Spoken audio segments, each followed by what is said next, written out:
We've been talking about how the system's set up. We understand about the neutrinos and how that's working, and the crystals, and binary consciousness, and all of that. What I also wanted to talk to you about today is more about how we came from a 7-centered, right? And now we're in a 9-centered. So we're going to be bringing in some like astrological concepts into this as well. Understanding that, like, yes, we've talked about it, how we're in a Uranian body, right? Because prior to 1781, we only lived to be like 30 years old, right? That was the average lifespan. Like, that's crazy. And that's when we were like 7 chakra beings, and the 7-centered vehicles. And so the average age of, maturation, like being mature, was half that, right? So about 15, 16. So back in those days, people around that age would already be like married, have kids, like, and then in 1781, when we mutated to the 9-centered vehicle that we're in now, because we discovered Uranus, right? So we discovered Uranus. Saturn takes 30 years, 29 and a half years, right? Uranus, which is right after Saturn, takes 84 years. Okay. So that's the cycle of Uranus. So that's why we're like in a 9-centered body. We know Uranus rules Aquarius, which is like the Aquarian age, and we're breaking free from the limitations of Saturn. We know all about the Saturn death cult, right? Which is where all the religions came from. They worship Saturn, right? Saturn used to be our sun, right? So you see the Himsa hand, with the little eye here. That was actually what the sky looked like when you would look up in the sky, and it would be Saturn as the sun, and then Mercury and Venus. And that's what it made it look like an eye. And this is where all the stories and the mythologies come from, of Kronos or Saturn, basically raping Gaia, coming down and then eating the children, right? So, and then Ouranos was the one that saved it and liberated it. So all these mythologies have a little bit of a relation to like where we are in our evolution. But just like when we were in the Saturn cycle, and the maturity level was about half of the cycle, right? So 16, 15, we're in an 84-year cycle. So really, we're not actually like mature until like 41, 42. Like, that's actually supposed to be equivalent to back in the day when you're like 15 or 16. So we're seeing these longer lifespans, and people having children later, like in their lives and things like that. And then also we have like the 3 life stages now. So we know we have the Saturn cycle, right? Which is the 29.5-year cycle, your Saturn return, right? Then we have from 30 to 50, which is where we're getting into like, well, the 50-year period is the Chiron, right? The Chiron return. But 30 to 50 is like this time period of becoming more of like an authority, maturing, those types of things. The midlife crisis that we always talk about, that's the half Uranus. You and I have talked about that. These are life cycles that you can see, right? So we understand that we look at the natal chart, right? Which is like the snapshot of when you're born, like in astrology, right? And the human design chart takes those planetary placements, correlates them to the wheel of the gates, right? So instead of having 12 zodiac, you have 64 gates, right? That's what constitutes the personality crystal, is the natal chart. And then the 88 days before that is the design. That's what the human design chart is. And we can look at the gene keys chart, which is a specific pathway through it towards an evolution of consciousness. And then we look at the cycles of what's happening compared to those charts, right? So the charts I just talked about, the astrology chart, human design, gene keys, these are like, okay, this is the being, right? This is what they're doing. This is where their angle is and their geometry and what they're made of, right? All those neutrino, the stardust, this is like where their space and incarnation is.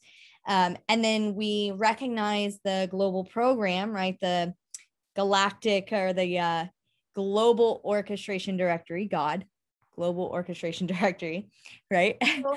Yeah. And that is the movement of everything going on outside of that, right? And how we are these filtering agents, like we've talked about. And so we can look at these charts and then compare it to like, okay, the transits, right? The weather. So we will get more into that stuff later, but the major cycles, right? You're looking at the Saturns, right? First Saturn cycle. There's a second Saturn cycle. It's at 60, right? So at 30, 60, 2 Saturns. The Saturn comes in and it shakes you. It destroys like a lot of things in order for you to break free and come into something else. And so this first Saturn cycle, it's a lot about coming of age, right? We look at that half Uranus, which is at like 40, 42 years old. That's the like midlife crisis, but it's really when all the line ones in a chart become fully alchemized, meaning their process is now crystallized. Okay. All the lines, you see all the gates, and they have all these lines to them. They are descriptions of where that code is in the alchemical process. So all of the zodiac, right? Each one of those signs is an alchemical process. As an example, Leo, right, is the alchemical process of identity formation.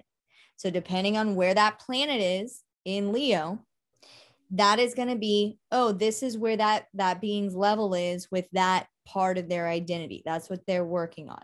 So someone who was born very close to the beginning of Leo is having like more, maybe like developing their identity.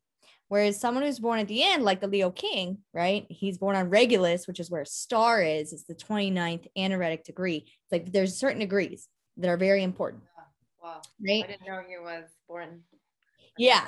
Yeah. I think he has like either his rising or his sun, or maybe there's like a couple things that have that.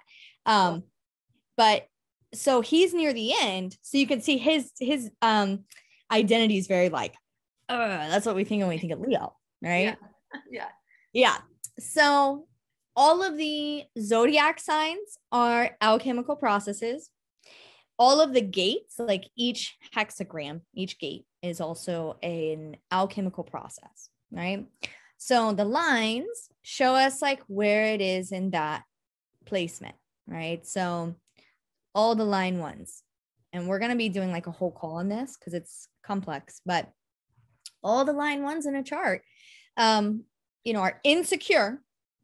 You're insecure about them prior to 40, 41 years old when that half Uranus comes and that, clicks over, because it takes those lines 40 years, right?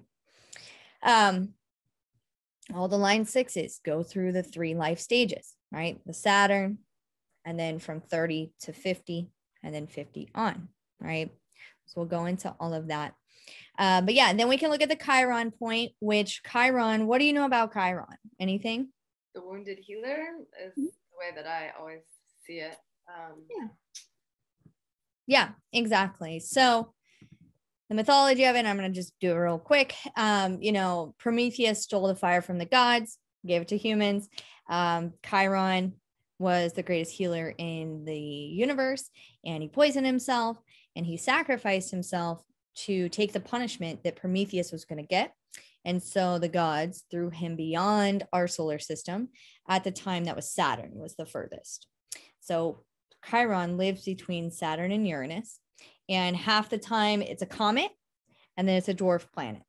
So it has this elliptical that like is meant to break us free from the grips of Saturn.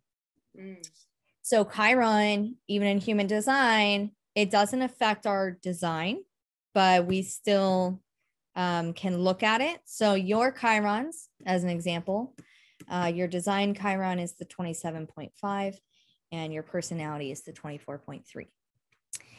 And the Chiron, and why it's the wounded healer and how it brings us into the Aquarian age, breaks us free from the grips of Saturn, which is the limitations of the matrix, right? Chiron is the wound that we have to see as a medicine, right, for others, and what we can use to heal others, but we have to like accept it in ourselves. And so at 50, these are the things that, you know, we really look at. Let me look at your natal chart. No, natal chart. Your Chiron is in the 5th house in Taurus in your natal chart, right? So sometimes when I see Chiron in the 5th house, because the 5th house is also has a lot to do with your expression, right? Yep. And Chiron in there can also be like that there was like as a child, like part of your wounding can be that you had to like suppress your voice or like something to do with that. Also, that could also indicate like some sort of trauma, right? That there's like a wounding there, that at 50, you know, you're going to have to use that whole 50-year process of you know, alchemizing it to bring it into your voice and things like that. So yeah, this is how we kind of can look at things. Especially though, like what we have to make sure that people understand with like transits is that transits, again, don't like, we don't just have to accept them, right? Like we can always use our strategy and authority to like navigate it. Doesn't mean that this outside weather is like controlling us, right? So that's something that's really important. In order to do like transit readings and stuff like that, it's like a lot more of a process, right? So it's like first strategy and authority, then we'll go into not self and things like that. So just going through some of my notes here. I'm going to send you notes on this. Yeah. So in this stage of evolution that we're in right now, it is about eliminating the fear of survival, right? So we know that way back in the day when we were like 5-centered vehicles, like we talked about, we were developing the collective spleen. Now we're in this vehicle of developing the collective ajna, right? Which is about how do we come to terms with being mentally in this world. Then we're moving to the solar plexus in 2027. That's like our collective evolution. And I want to talk a little bit more about communication, right? So we understand that like the throat chakra or the throat center is the town center or the gearbox, right, of the vehicle. So all of us are in this pressure sandwich. Everything's trying to come out the throat. And that what we communicate out has to be in our proper vibration, right? Our frequency. And I told you about how the personality crystal captures the neutrinos, right? Mm-hmm. Right. It comes in through the color. Then it bounces in. Okay. So we talked about how the personality crystal catches it one at a time, right? Yeah. What creates our experience of existence is how we capture it, right?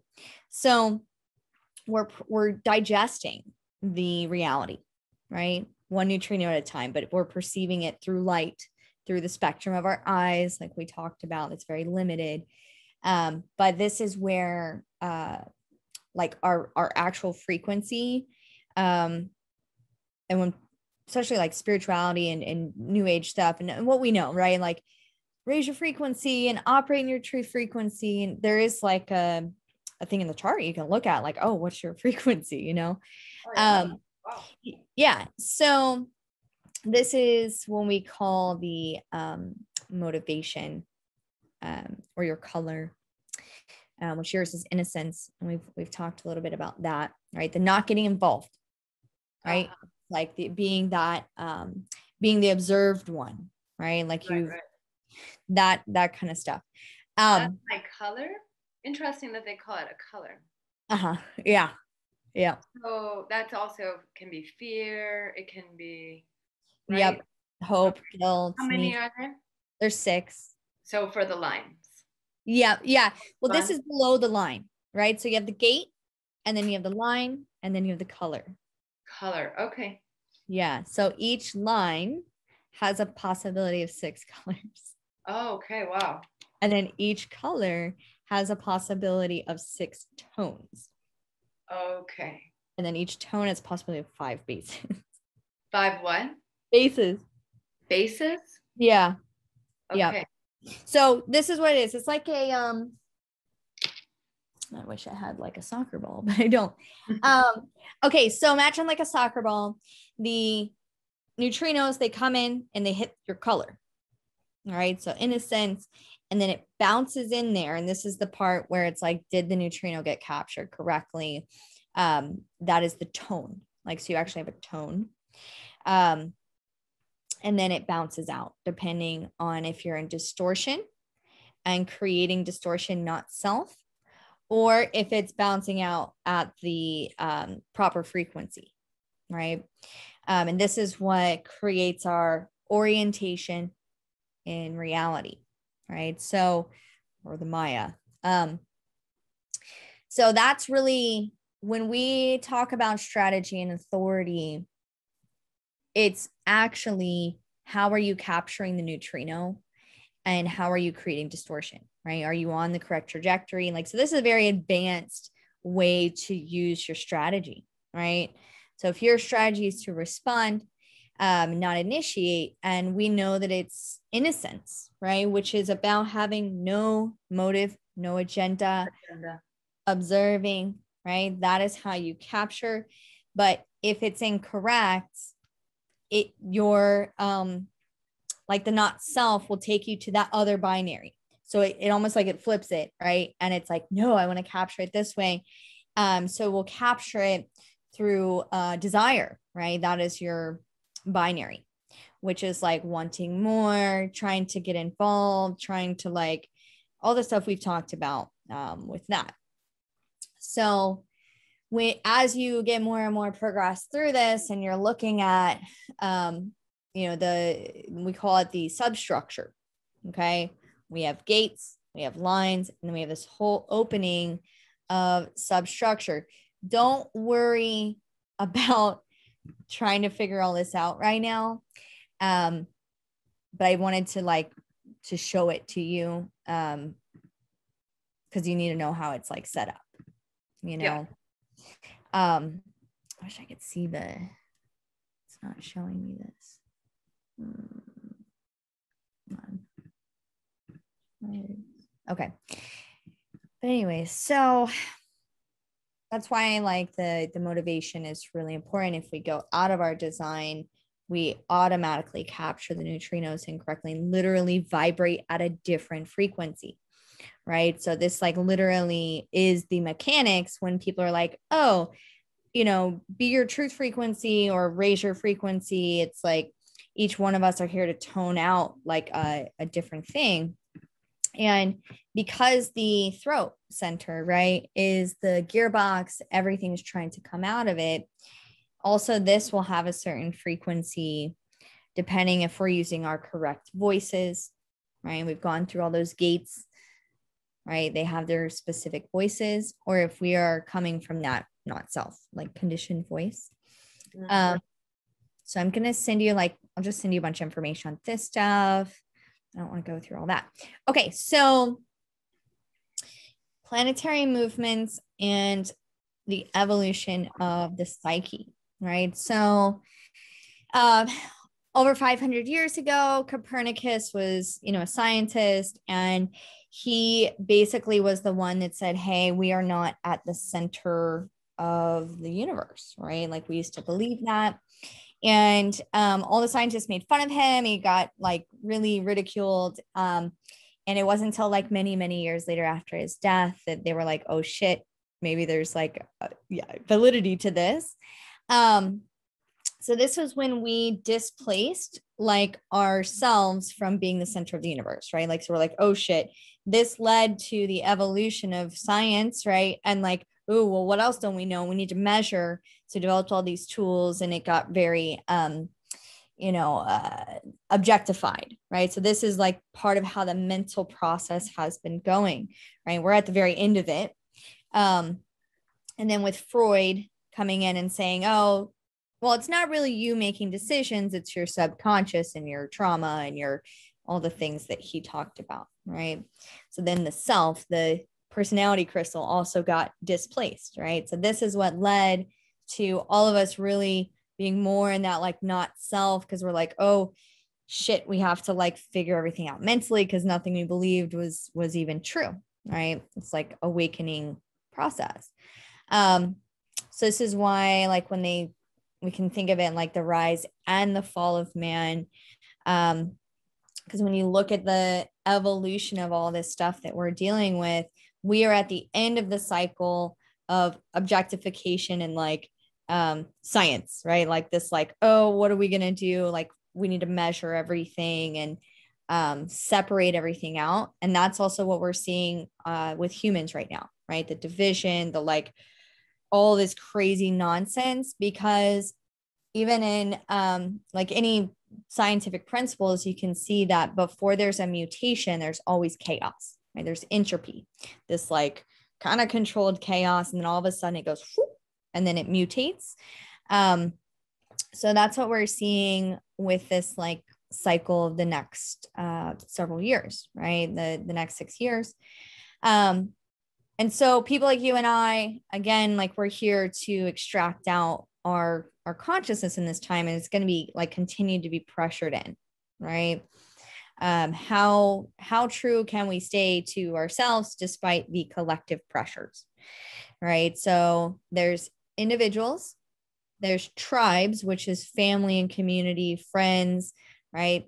And then there's collective, which doesn't actually exist, right? It's not like a person. It's like the government. Like no one's the government, right? It's like this thing that like we created that's not real, you know? But these are the three mechanisms like in our existence right now: individual, tribal, collective, right? So we'll be getting more into circuitry around that, because you can see all the gates have one of those three purposes. So yeah, I've already told you this stuff, so I'm going to keep moving down here. Okay, fractal lines.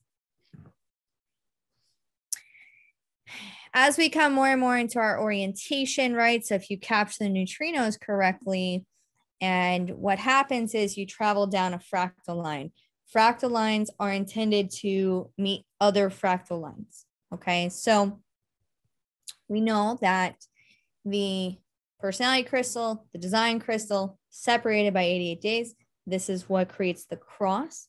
The cross has an angle, right? Depending on those lines. Oh, your sun is a 5 and your earth is a 2, or whatever it is, right? The other side of the sun and earth. This is what creates the angle and creates orientation, right? Sacred geometry of how all of this is set up. There are energy signatures like these infinite energy signatures and infinite fractal lines. And only certain fractal lines are going to meet certain fractals, right? So you are a 2-5, okay, which is a very particular fractal, right? I'm a 6-2.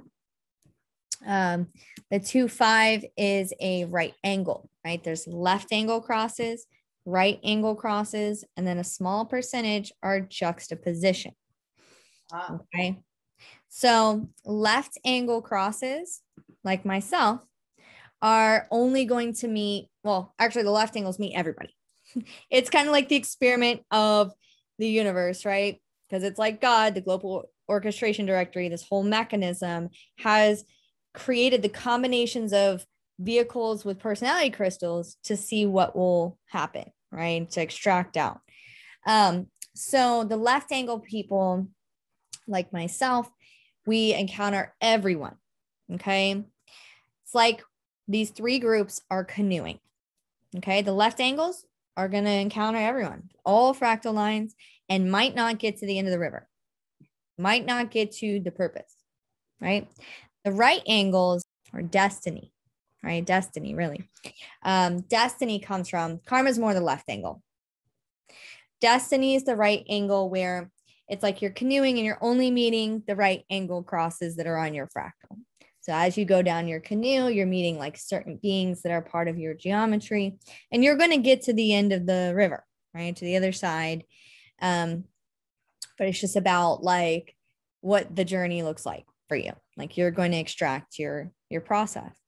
And then juxtaposition, they just beeline across and they like only encounter the like very specific people. Yeah. Yeah. So that's a little bit interesting. How we're not all here. Like right angle beings are on a personal mission and they get their purpose, like their cross, they extract out their cross in a very personal way. Whereas left angle, we call it transpersonal, which is what I am.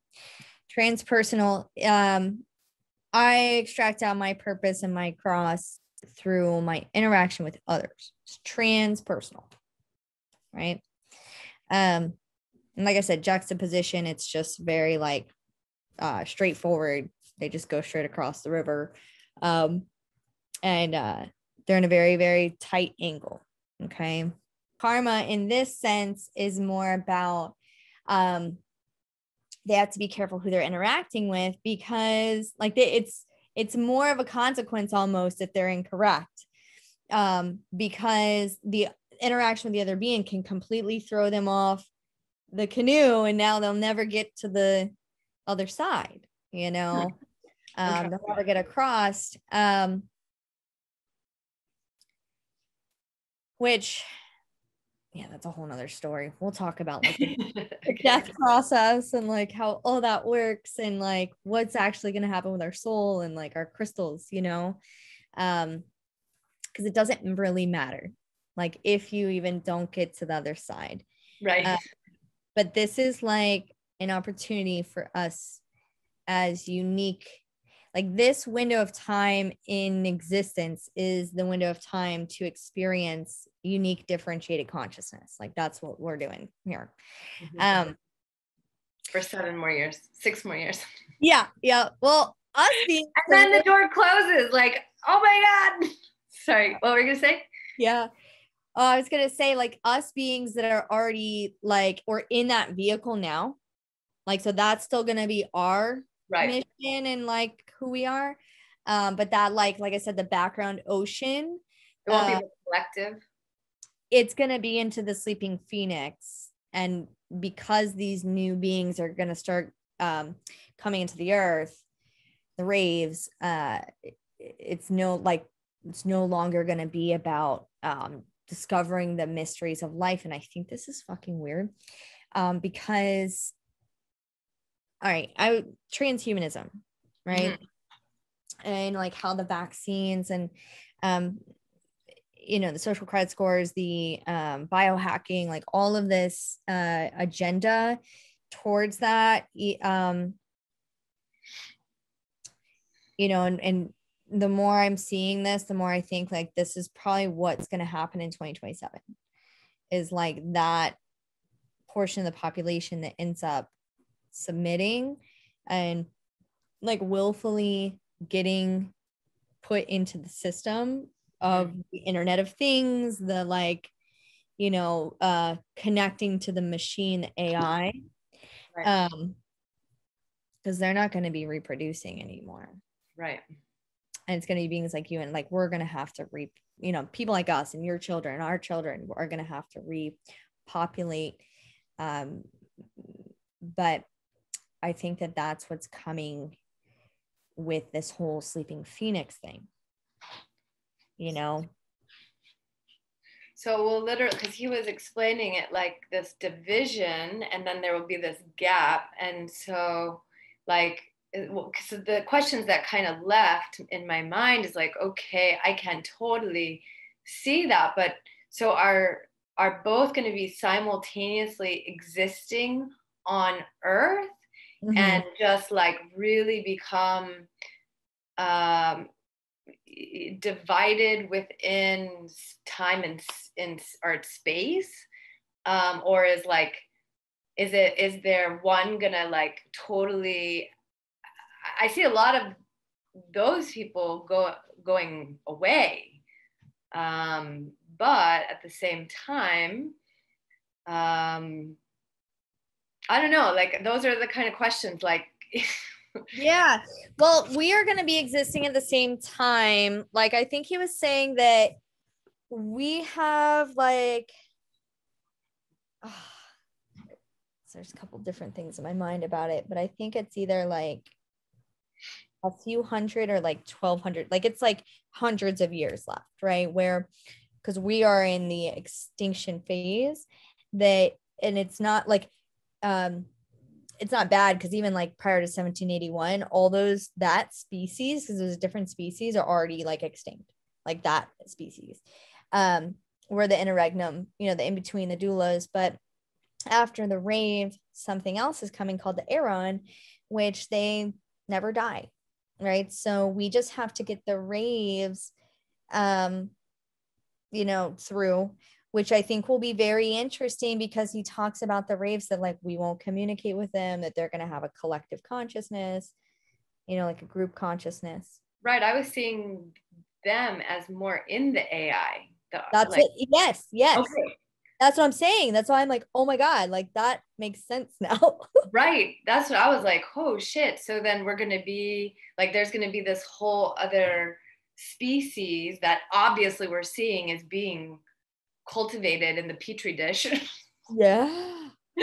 And then we have all these other people who are like the holistic, you know, who can see, who have the keys, and the Right. wisdom keepers and the knowledge keepers who have the awareness and connection to the earth. And so we're going to witness all these like AI pods, you Right. know? Right. Yeah, I know. He was saying that like they're gonna have a hard time eating, and like we won't be able to communicate with them. And like, you know, I think it's from people who took the vaccine, and then, you know, once they have the children coming in, Right. they're gonna be Right. like severely, like they're not what he said too is that they almost like don't have any emotion on their face, like they don't have like that like soul part left, you know. It's like A full mutation. yeah, and he says that it's going to be really disturbing for us, because like they're not going to have any desire, they're not going to have any emotions, you know. It's like fuck, what the hell. So but yeah, I think that that's what's coming. So we, what he says also is that we only have this time period to like whatever structures we're going to have set up, like be Right. set up, because we're not going to have the background ocean supporting us for creating structures anymore. It's going to be a daily, like minute to minute, like Sleeping Phoenix, which is the 2034 channel, you know, which is that like charisma. It's the being busy in the now, you know. And you know, the Sleeping Phoenix is all about transparency. Oh my God, I never even thought of that. Fuck. You know, it's transparency. And because when they maybe hooked them up into this whole machine transhumanism thing, what they're saying about it is that they'll know everything that you think, Right. every dream you have, like everything that's going on internally about you is gonna be there on the force. You know, so it's like, and that's the 59 is the transparency and this like intimacy, and it's also about the dispersion of information. You know, it's the part of the reproductive system. It's like the ovaries and the sperm biologically, you know. That's like the dispersion of genetic material to create, you know, life. And yeah, it's fucking weird. Really, really weird. I should probably keep my books, because he was saying that like all the knowledge, all the structures are going to collapse. All the knowledge is not going to be available anymore. It will be distortion, right? It is what I understood. Yeah. Well, basically, people are not going to have interest in it. Like, yeah, okay, that's right. He said that. and that's why we're kind of seeing that too. And that's why a lot of people are like clinging to like religion right now, because they can feel the door closing, and like, you know, the 19 being cut off from the system, right? Like from our vehicle, not us particularly, but the vehicles coming in, the 19's being cut off, which is like the gate of needs, the skin, like our pressure to find God, right? So imagine they hook all these people up, they got the vaccine, they can't have children anymore, they are tapped into this Internet of Things, that maybe will give them, they'll have access to all the information or whatever. I don't know how it's going to work, but that's why it's like there's not going to be religion after this. Right. It's like, what the fuck? Like, okay, I'm not mad about that, but it's like weird.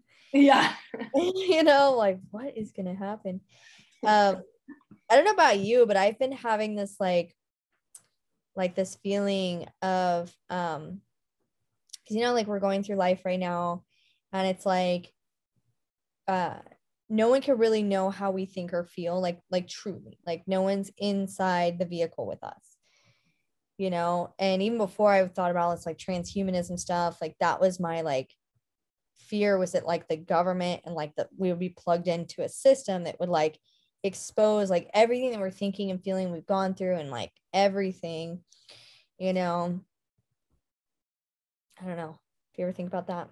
I do. And then to take it, I was thinking about that, and then I started thinking like, oh my God, so I turn my phone off now at night, and I like close up all my stuff, because I feel like there's also this like pressure of trying to become more of me or something, like Right? beyond, like trying to infiltrate and create through me or something. Yeah, it's super crazy. Like it's beyond weird. But yeah, I mean, even what Raw talks about like moving into this is that as long as we're like in our strategy and authority, you know, that we'll do what's correct for us. But Yeah. we're gonna have to help all these children. Um, Right. And that's what his biggest thing was, like to focus on the children, because we can actually help awaken lots in this time frame. And I was like, yay. yes, exactly. So yeah, cosmic womb theory, right? Also, you know, the firmament, hermetic science, like Hermes, right? Which is Mercury, but it's like the mercurial mind, the occult, the ancient philosophies and esoteric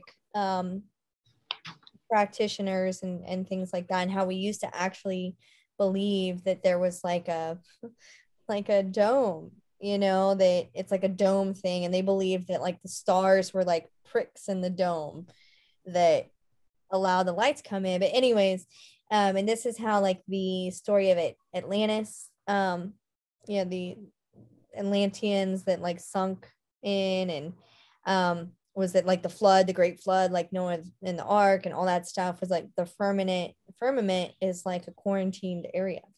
And so because you know, there's going to be like this revelation, the revealing of things, maybe too, that might be something that comes in as well, because the ice wall, you know, Antarctica, the South Pole, like an ice wall that no one owns. You're not allowed to do anything there. Like there's some scientists there, but there was a guy that flew over it, you know about this. He came back and like talked to these journalists and was like, oh, there's more resources beyond this ice wall than we will ever need. Like the whole global warming thing's a hoax. Like overpopulation thing's a hoax.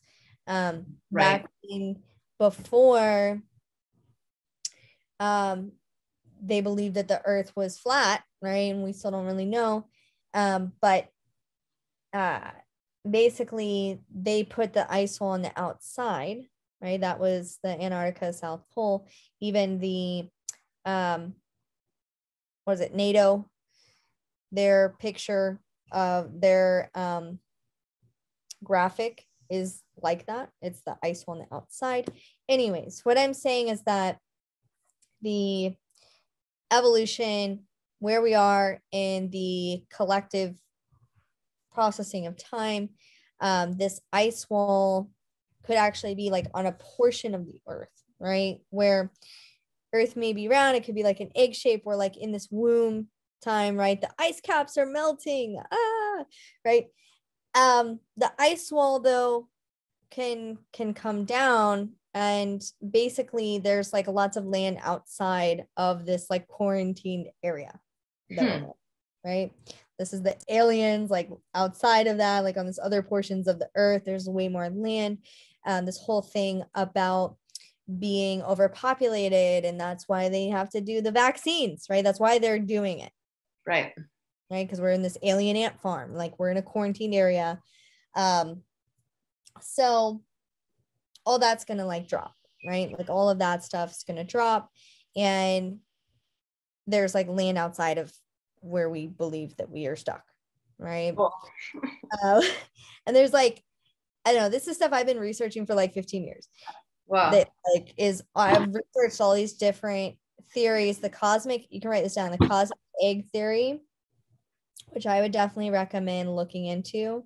This guy does some really good videos, and it matches up the ages, right? So we know we have like the Mayan calendar, and there was like, oh my God, what's happening? There's all these cycles, and we know about like the Bronze Age, the Iron Age, the Golden Age, right? Like where we've gone, where we're coming from. And the grand cycles, the yugas, right? These grand cycles of where we are, and we are in that galactic center, right?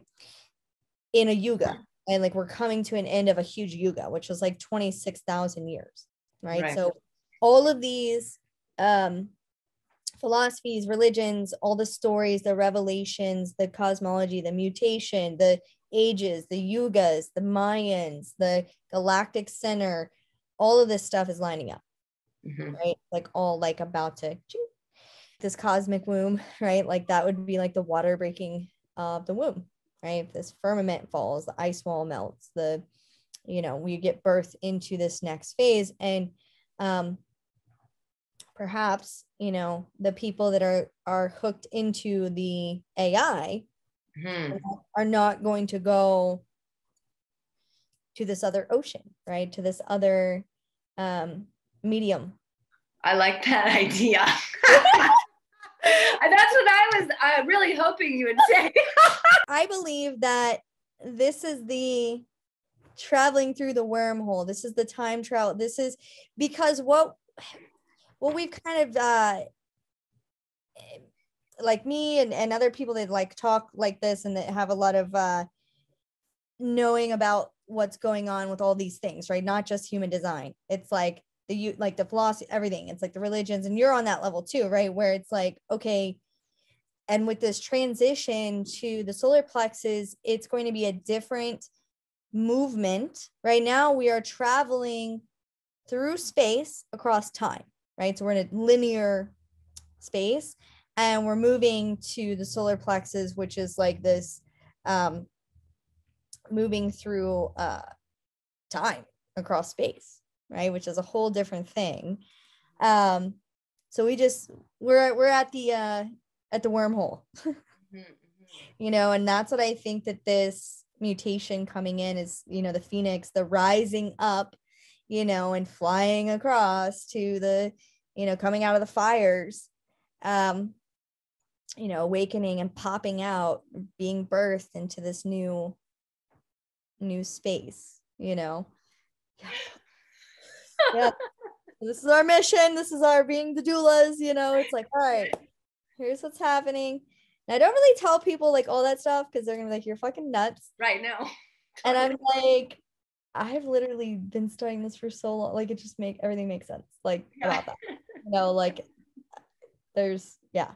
But anyway, so that's why we use our cross, right? And we align on the fractal because our trajectory is what will help us like make the jump, the mutation, right? So when the mutation happens, the plug-in will happen, right? People will get plugged into like this machine, and then whatever AI thing, and then the other people are gonna, that's the division, the split. Right. The mark of the beast, the luciferase, 666 patent that's in the vaccine. So yeah. Light contemplation. It's fine. Wild. Yeah, light contemplation. Totally. Yeah. I was just praising life to be on the right fractal line. Yes. Like I'm so glad that I'm plugged in to all this information, knowledge, wisdom, So we have an opportunity, and when you listen to the Bardo series and the Death series, because this is not just about this space and time that we're in, like our personality crystal, our soul, right? That portion of the chart, right? All those numbers, that is your infinite self. That reincarnates over and over and over if you die correctly. So you've been dying correctly and you've come back in into different design crystals, right? So it's like the design crystal comes up from the earth, your personality crystal comes from your Godhead, right? Which is like your crystal bundle. Not actually a crystal. But it's the portion of the fractured mirror that we talked about. And as long as you are in the right trajectory, right? Like when you die, your vehicle dies, which really means that you just don't have enough serotonin left.